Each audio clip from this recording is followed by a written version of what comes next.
Welcome to the Ghost Talkers podcast, the show dedicated to unsolved history and paranormal mystery. Each week, we delve into something new, from true ghost stories to conversations with psychics, authors, historians, and the dead. If you're scared right now, it's probably because you just listened to Ghost Talkers podcast. Hello and welcome. I am investigative medium Laine Crosby with Mark Nesbitt, and you are listening to Ghost Talkers audio podcast. It's good to see you again, Mark. Hi, Laine. Mark, I thought that since this is our first audio podcast, it would be fun for you to share some of your new unpublished ghost stories and talk a little about your current projects. Now, I know most people know you as the author of the Ghost of Gettysburg series, as well as an accomplished historian and author of a number of nonfiction titles. But as I've gotten to know you, I see you really in a different light. I see you as an explorer. I see you as an investigator. I see you as an authority of all that is paranormal. Can you tell us a little bit about yourself?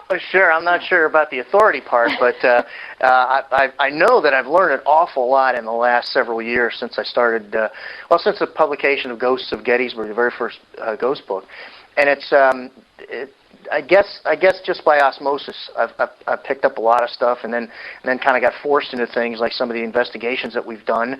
And you certainly have, you can't shy away from the fact that a lot happens during those investigations, and you kind of pick up on what goes on. And I think being with people like you and some of the other mediums and the other folks that we deal with, we have a tendency to discuss this also, and I'm fortunate because a lot of the people that we work with are highly intelligent, articulate. It's not as if we're a bunch of true believers that we're going to, believe in anything. It seems like the people we're dealing with are very analytical, and they question a lot of this stuff, and are really, rather than just astounded or amazed or frightened that they're in a situation where there may be ghosts. I think it's interesting that what we're trying to do is analyze these situations and looking for answers. Right. The answers are out there somewhere, aren't they? Yeah, that's what they say, yeah. Well, I know one of my favorite stories is taking place, as we speak probably, in the administration building in Pennsylvania Hall. I know you've said you've written about this story before, but you have more information. It keeps going. Can you tell us about that? Yeah, Laine, and this is unpublished. I'm going to get it in Ghost 7, but I'll give you a little teaser here. What happened? Now, the original story took place in the 1980s, and Pennsylvania Hall is the administration building for Gettysburg College, and it was it was one of the largest buildings there at the time of the battle, and like all the large buildings in Gettysburg, it was used as a hospital, filled up almost immediately with hundreds and hundreds of wounded men. The lower floors usually they used as operating rooms. The upper floors were recovery rooms, and so it was at Pennsylvania Hall. Fast forward now to the 1980s. Two women administrators were working late one night. It's about 11 o'clock. They said, okay, it's time to pack it in.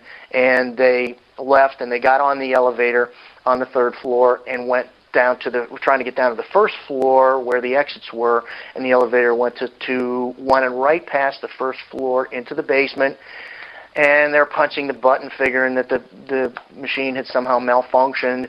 And then the doors opened onto a scene completely out of time and reason. They looked out onto a hospital scene. Back in the corner, slumped in the corners, were wounded soldiers. There was blood running across the floor. In front of them, about 10 feet in front of them, was a makeshift operating table. It was a door that was put on a couple of sawhorses. On it was a man, wounded man, standing above him with a saw. In a blood-drenched apron was a surgeon about to operate on this fellow. These women, of course, were in total shock. They were pushing the button, trying to get back to the first floor to get out of this place. All of a sudden, around the corner, not 2 feet from them, comes a young orderly, and the orderly was once again dressed in a blood-soaked duster, and he looked right into their eyes, and they could almost like read his mind. They said it was a beseeching look. He was begging them to either come out of the elevator into this scene to help him, or allow him to get on the elevator so he could remove himself from this man-made hell that he'd been in for 140 years. Finally, slowly the doors closed. The elevator went up to the first floor. The two women ran out of the elevator, went immediately over to security to report this. Now, I interviewed the security guard, too, and he said he was gleeful. He was happy because he figured, aha, I finally caught one of those pesky fraternities.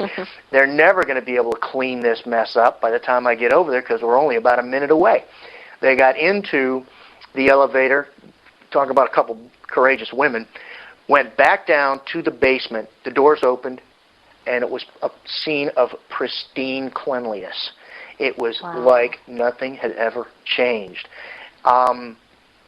Obviously, there was the books piled up, storage area, even 10 feet where they had seen, 10 feet from the door where they had seen the operating table was actually a concrete block wall that had been painted white and was filled with the electrical boxes for the building.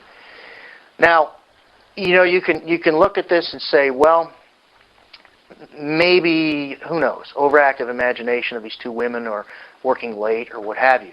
Right. Interestingly enough, I'm sitting signing books at Gettysburg College bookstore. A couple comes up and they said, we knew that woman that happened to. I said, oh really, you knew such and such? I named one of the women. They said, no. I said, well then you must have known such and such, the other woman that I knew. They said, no. They gave me a completely different name. They said that she was not a college administrator there. She was an accountant from Lancaster.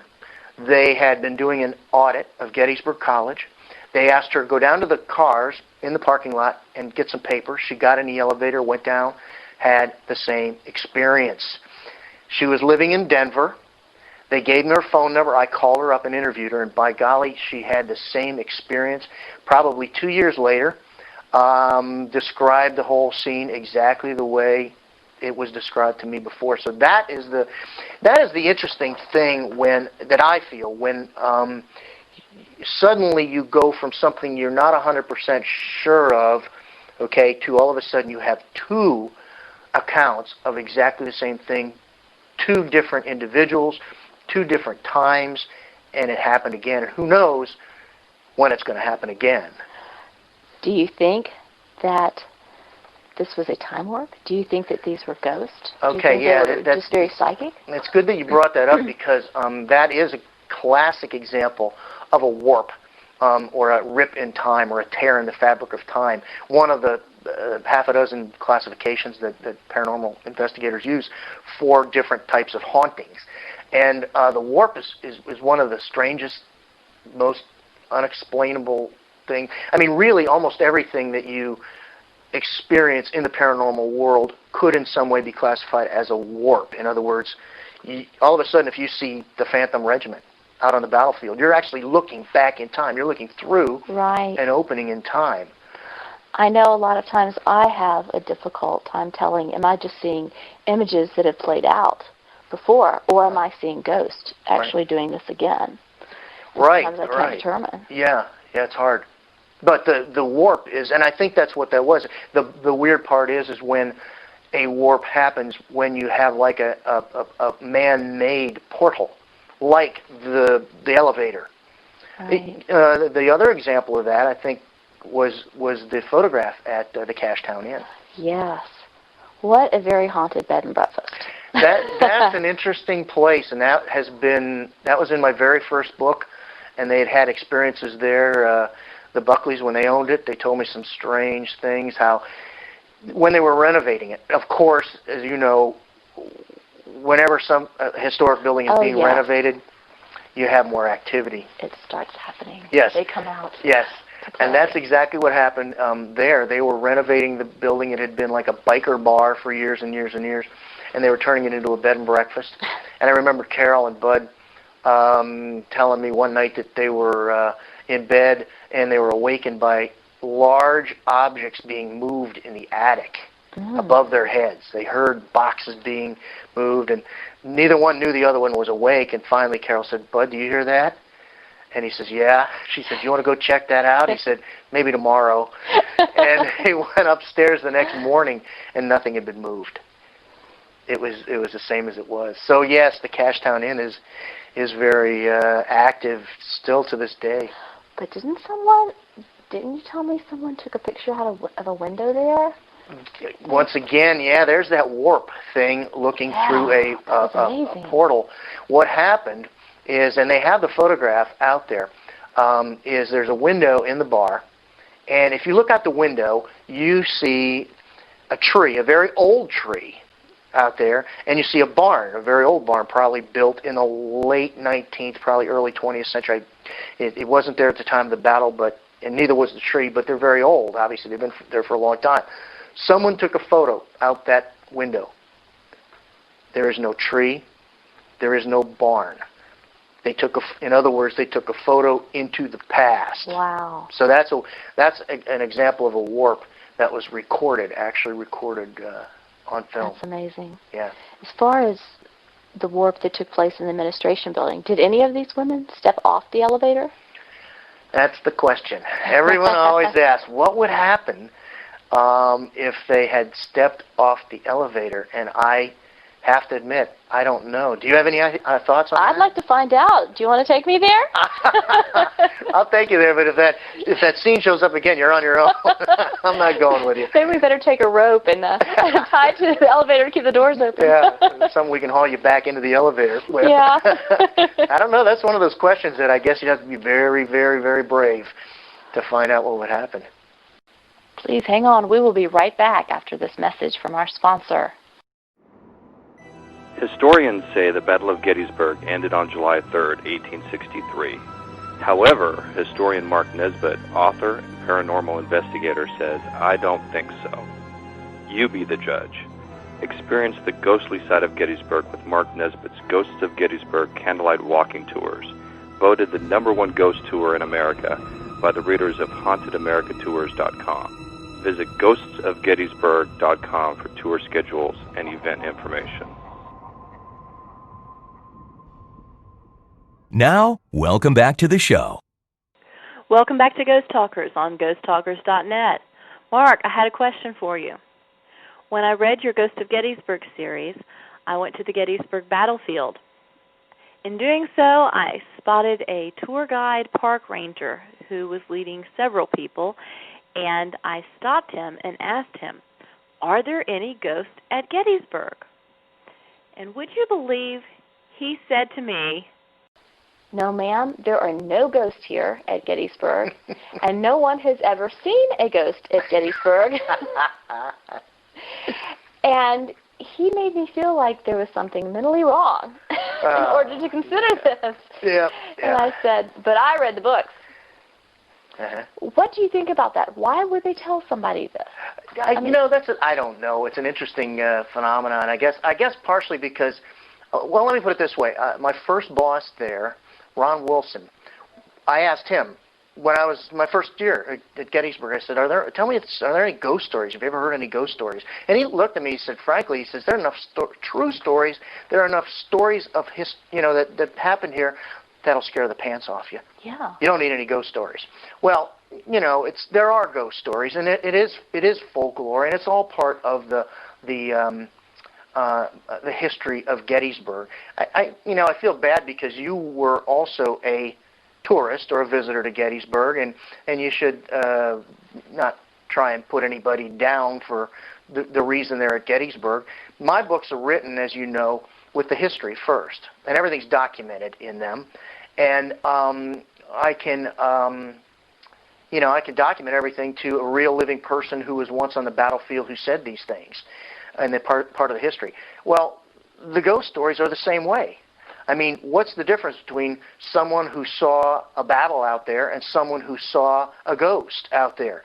In other words, in order to deny these people who experienced the history of Gettysburg, you have to deny both, and you have to deny human senses. Okay? Right. The Civil War soldier who saw the Battle of Gettysburg is no different from a citizen of today who saw something unexplainable out there. I mean, certainly anyone who watched the battle must have thought they were seeing something so completely, totally surreal that it couldn't possibly have occurred except in the annals of fiction. Because when you see people being blown apart and liquefied before your very eyes, that is not a normal experience. Right. And the same thing is true with people who have paranormal experiences out on the battlefield. It's all the human senses. So why the Park Service would deny people who have seen ghosts out there, I don't know. I think it might be a government ego thing. I don't know. But, we've been down to Spotsylvania and to the wilderness together. And the people with the Park Service are the first people to come to us and say, this is what happened to me when I was stopped at this light at midnight. Yeah. This is what I saw. We get lots of different stories. It just seems to be specifically Gettysburg. Specifically Gettysburg, and I don't know. I don't know why. It's a mindset that they have there that is inexplicable to me. I remember this was back when they would allow me to take groups out on the battlefield. I used to do that as a fundraiser for a local arts council. And we were out at Devil's Den once, and a friend of mine, a park ranger, came over, and it was Halloween, and he came running up to me. It was an emergency. He was trying to track somebody down, and he said, Mark, he said, did you see a guy dressed up like a ghostly Civil War soldier go by here? I said, yeah, which one? I said, tonight's Halloween, it's the night for all these ghost wannabes out here. And so I think maybe it gives them a level of duties, that they really aren't ready for. They really don't want to admit, so they just try and tell you, don't come out here. There aren't any ghosts to see, and then they don't have to worry about that segment of people being out on the battlefield. Now, Mark, there's another place I want to ask you about. Okay. And this is probably my favorite story that I've heard you tell, and I know it's not published yet. Right.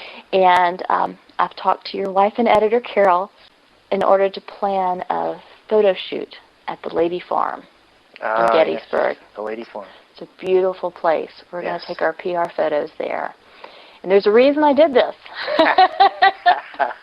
I want to get you there, and I would like to go in with you. Okay. I would love to experience what you experienced there, but please tell us about it. It's amazing on so many levels. I mean, the forensic evidence and the fact that it happened to you. Yeah, it's kind of, I could probably count on one hand the number of experiences, paranormal experiences I've had in Gettysburg over 30 years of living there. But this one absolutely was the most astounding, most confusing experience I think I've ever had. It started off when it was in the springtime, about 4 years ago, and it started off, now the Lady Farm is owned by the Gettysburg Battlefield Preservation Association, a nonprofit organization that buys up endangered battlefield land. And they purchased, it's 140 acres, I believe, that they purchased, plus a beautiful old stone farmhouse. It was the staging area for Johnson's division, their attack on Culp's Hill. There was a huge artillery battle. A young artillerist named Latimer was shot up pretty badly, and a Captain Brown was shot up and brought back to the Lady Farm, and they were operated upon in the parlor there of the Lady Farm house, and the barn filled up with wounded. So this is a legitimate hospital, historically a hospital site and an operating facility. And once again, fast forward to just about 4 years ago, I got a phone call. Actually, it was a message from the caretaker out there, and he said, and all it said on the recording was, Mark, if you want to see a paranormal event happening right before your very eyes, come on out to the Lady Farm. Wow. So how long did it take you to get out there? I grabbed all my equipment and I threw it in the bag and off I went.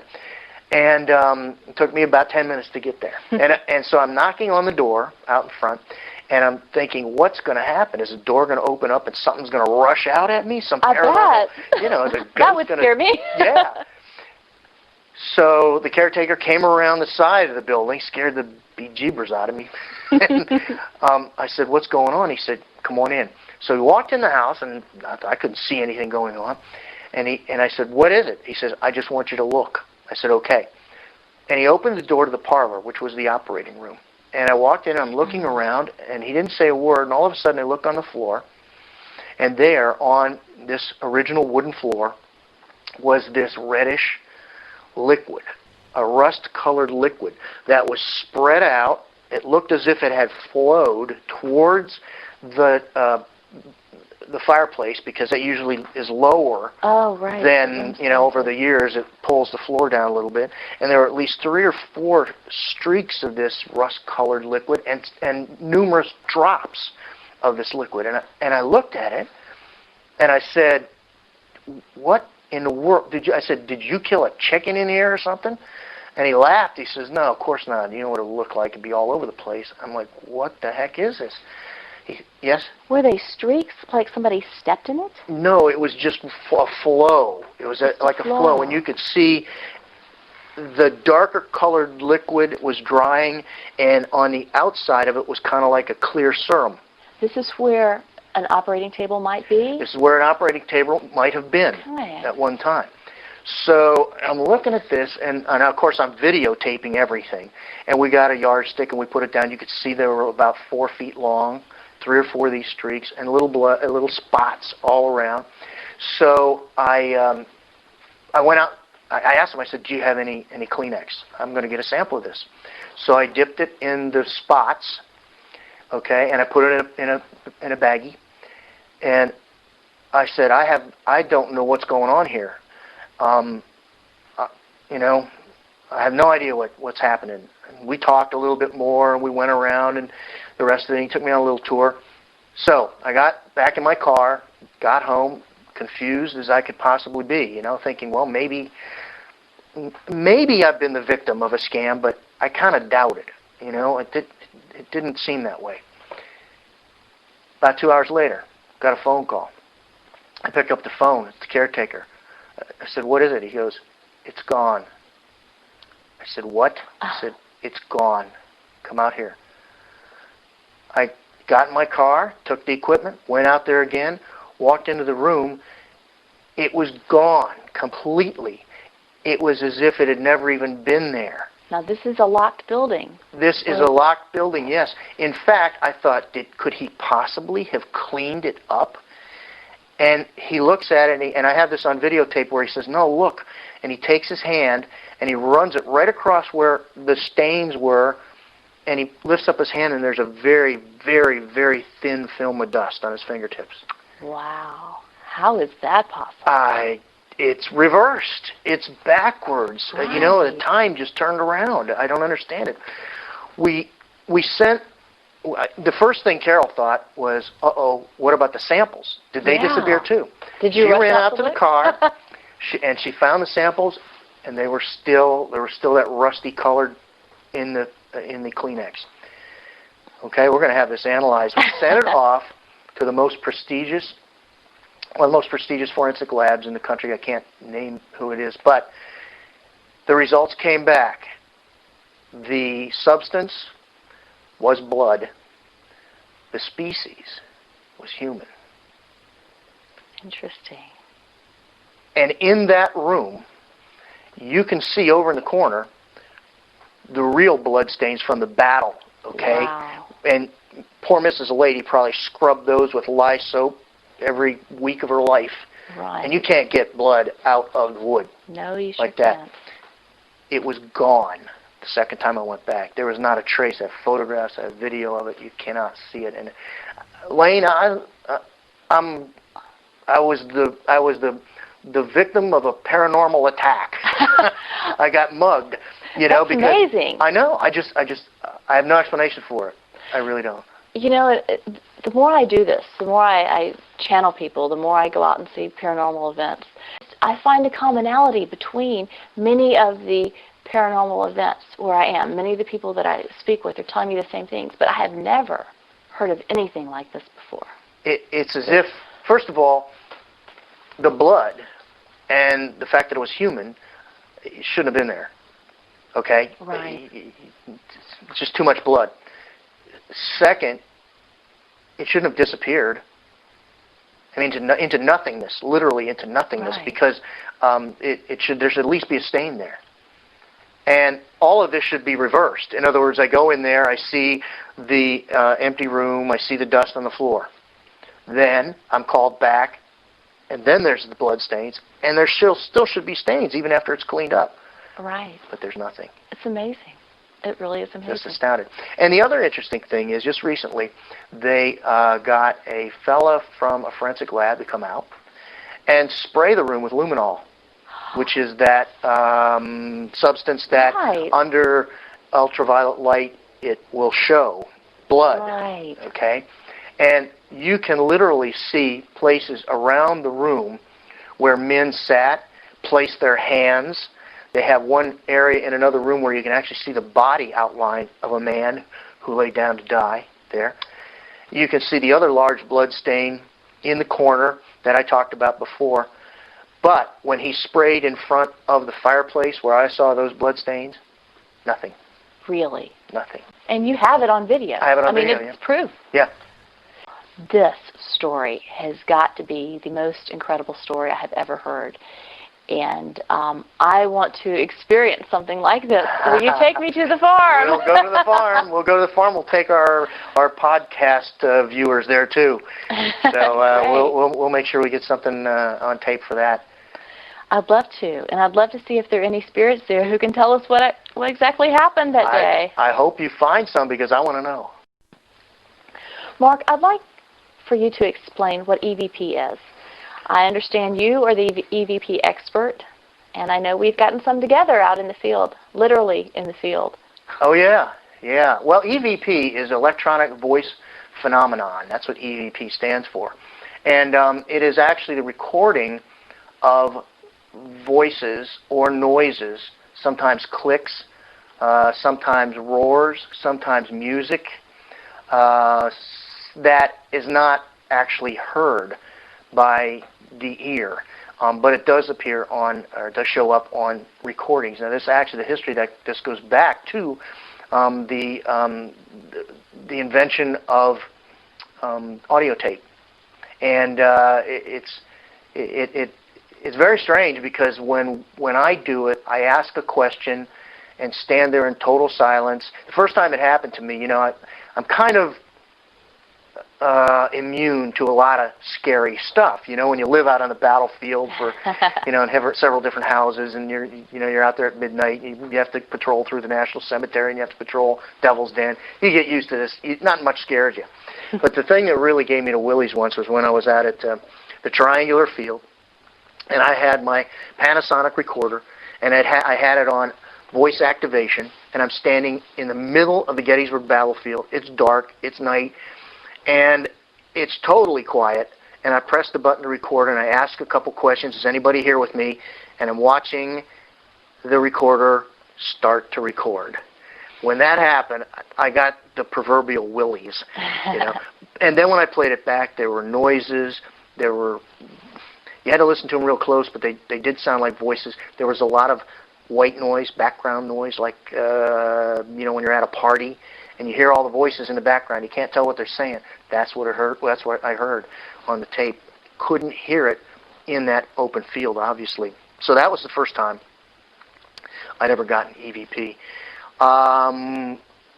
Julie, one of our other spirit liaisons, has helped me a little bit in slowing down, asking between questions so that they have more time to answer. So eventually we get to a point now where I have over 300 examples of EVP. I know one of your best examples. We got together down in Fredericksburg a few weeks ago. That was just amazing. That's right. Well, I was lagging behind a little bit, and you had gone ahead and were basically doing your thing, picking up what you pick up. Right. Some Confederate soldiers were telling me about following General Hood. Right. He was down there. And I ended up in what they know was the old slave cemetery. Right. And so I asked a couple of questions. The questions you ask, you don't want to say, when did you die? Because some of them aren't aware that they're dead. So some of the questions you ask are, what year is it? what's your father's name? And the one question I asked is, who's president? And in fact, we'll play that now, and you can hear that, and we'll explain a little bit more later on. What is your name? It's all right. You can talk freely now. What is your name? Who's president? What was your father's name? Thanks for talking with me.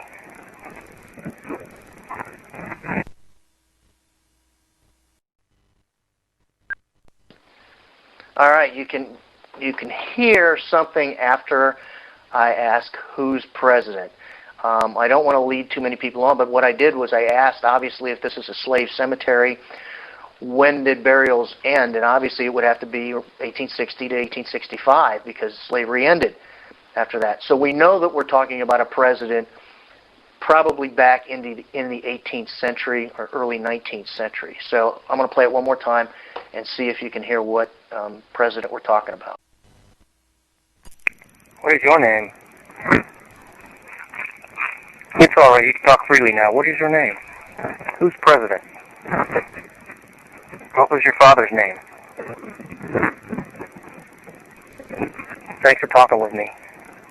All right, okay. I have to have the reveal now here. I think when I say who's president, I hear the word Jefferson. So it's President Thomas Jefferson that he's talking about. And you know, when you took me there to that area, it was very interesting. I felt like there were people buried underneath me, and the first thing that comes to my mind is that this is on the edge of a battlefield. But you know, I have to fight with what's logical and what I'm feeling. Mm-hmm. And what I was seeing was people buried, some on their sides, some on their backs, but they were not buried in coffins. All the graves were lined up symmetrically next to each other. Okay. So I know in cemeteries, people are buried east to west, mm-hmm. and in plots. So it was like that, yet there were no coffins. Mm-hmm. So that really baffled me. I thought there were 8 graves there. And it wasn't until you asked that question on EVP, whether it was a slave cemetery, did I ever catch on? Right. That's why they were buried that way. Right. You didn't know anything. We didn't tell you anything about where you were. And you came up with some remarkable insights, and you didn't know it was a slave cemetery until much, much later. Right. And that was an interesting. That was a very, very interesting. I have that on videotape. What your experiences were, and hopefully we'll be able to put that into another podcast someday. Embarrassing as it is, I don't know much about history. I'm interested. That's okay. That's what we like in our mediums. And you do. So it's wonderful to be able to go out and tell you what happened there and what I see there, and have you say, "Why, yes, that happened, and this is what you're actually seeing." It's truly, it blows me away when you guys stand there, and it's obvious you don't know the history of the site. Well, you couldn't, because you didn't even know where you were going that particular day, and it's just amazing when you come up with these names and scenes that you see and describe to me. You'd have to have your PhD in that historical site in order to come up with some of the stuff that you do. So it's what I'm saying is it's utterly impossible for you to be able to study anything beforehand, especially when you don't know where you're going. Well, I'm very excited about working with you on our video podcast. That'll be coming great, up yeah. With Julie Pellegrino and Cindy Smithson, yes. Also mediums. Yes, I'm excited about that. Would you like to talk a little bit about what you have in mind there, from a historical standpoint, and what we're going to do? Well, yeah, some of the things we're going to do. We're going to take. Once again, I'll probably have 3 or 4 places in mind. I probably won't even know where we're going to end up, and we'll take you to these places, and we're going to bring in. We're going to have you each give your impressions of the historic site, what you see happened back in the day. Right. And then we're going to bring in some experts, some historians, to be there and see what they think about it, and have them give their impressions of what you just explained to them. It's interesting because as a historian, we are confined by the written word, what is documented in the written word in libraries. if that's obviously not everything that happened. Right. And Absolutely. what the medium does, what you guys do, is you'll be able to see or hear or smell or experience other things that are not in the books. So that's what's great about it. And I'm excited about this, Mark, because I've never been to these places. You know, I'm a transplant from Atlanta up to northern Maryland, and Cindy and Julie and I will not have been to these places before we go. You will, and you will tell us nothing about these places. No, of course not. Because I want to know. I want your insight on this, because to me it's it's fascinating. It's another aspect of history. Are you people giving us a better view of the past? I think yes, and I don't think it should be ignored. No, it shouldn't be. And I like doing this because I feel like a time traveler. Oh, wow. I'm getting to see how it really was. I'm jealous. Because you know me, I'm as psychically sensitive as a box of rocks. Well, I don't know about that. I'm serious. I don't feel very sensitive at all. You guys are just amaze me. Mark, I'm very excited to tell you I spoke with L.B. Taylor this week. Oh, one of my favorites. Oh, he is great. I love his Ghost of Virginia books, and he has over 30 books now. He's incredible. I called him the dean of ghost writers Literally. At a recent conference. He's amazing. He really is. And he has said that he would love to be on our show, so I'm very excited. Fabulous. We will get to talk to him about some of his ghost stories. He has a new book coming out. So maybe he can give us some stories before it's published. Wonderful. On our next podcast, we are going to start answering questions from our listeners. So listeners, if you have any questions for Mark Nesbitt or for Laine Crosby, please send them to ghosttalkers@deadonproductions.net. Today I would like to dedicate our show to Ed Double, our friend and an accomplished paranormal investigator who left this world on Thanksgiving Day, leaving behind his dear father, Ed Double Sr., and his ghost-hunting dog, Brutus. My friend, composer, and performer, Jess Dunnigan, has given us permission to play her song, Universe, in memory of our friend Ed. Jess's music can also be found on myspace.com/Jess Dunnigan.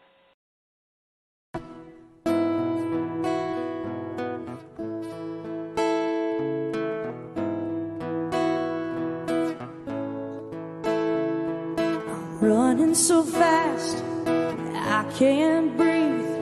My mind is full, my soul is free. Being with you is what I need. Without you, my heart would bleed. Swim across the ocean, jump into the sky, and fly across the desert, and kiss the stars goodbye. Going to a place where we belong, a universe where we call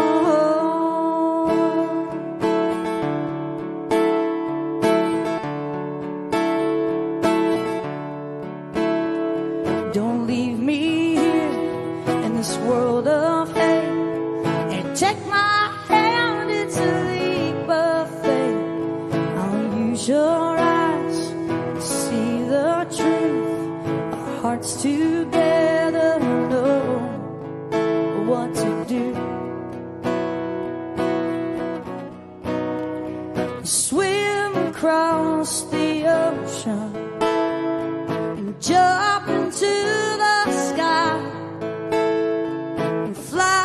Across the desert and kiss the stars goodbye.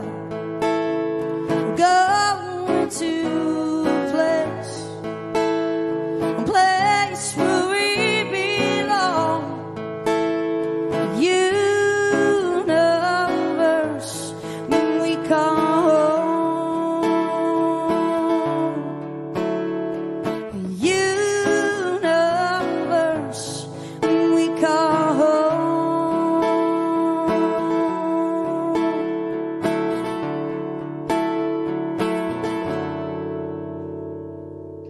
right. Thank you very much. Thank you. You got it. Thank you. Thanks, bud. Deb, you want to stand or sit? Hey, thanks for listening to today's podcast. We'll be here next time. Keep the emails coming in and be sure to subscribe.